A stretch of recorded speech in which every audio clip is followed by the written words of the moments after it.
I met Pastor Alan more than 27 years ago when I was a trainee teacher in the Teachers Training College in Kota Baru, Kelantan. I was going through a very rough patch in my life. I was struggling a lot in my studies and with my family.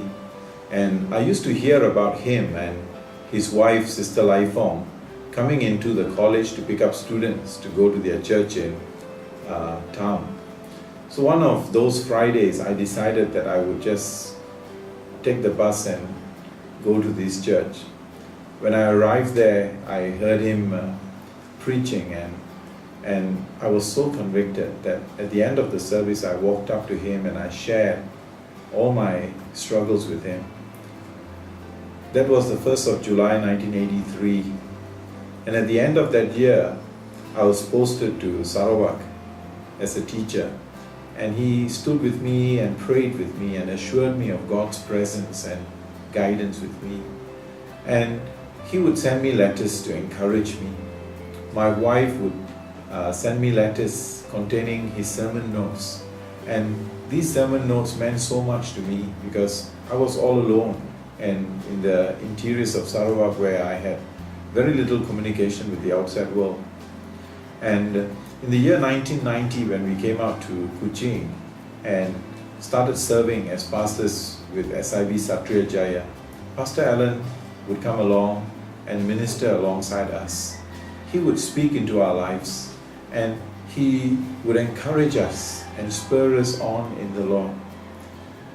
In the year 2002, we started the Bethany Ministries for the marginalized young people in the city of Kuching. And he came and stood with us. He believed in us. He encouraged us and supported us all these years. Pastor Alan has been more than a friend, a mentor, and a spiritual father to us.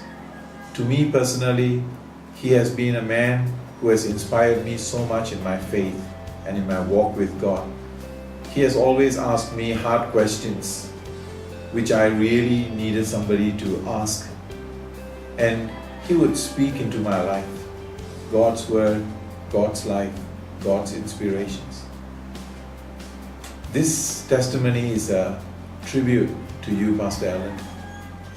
You are a great man of God who has served and loved the way Jesus had. You have had such a big heart for young pastors who are struggling, and they've always felt so much at home with you.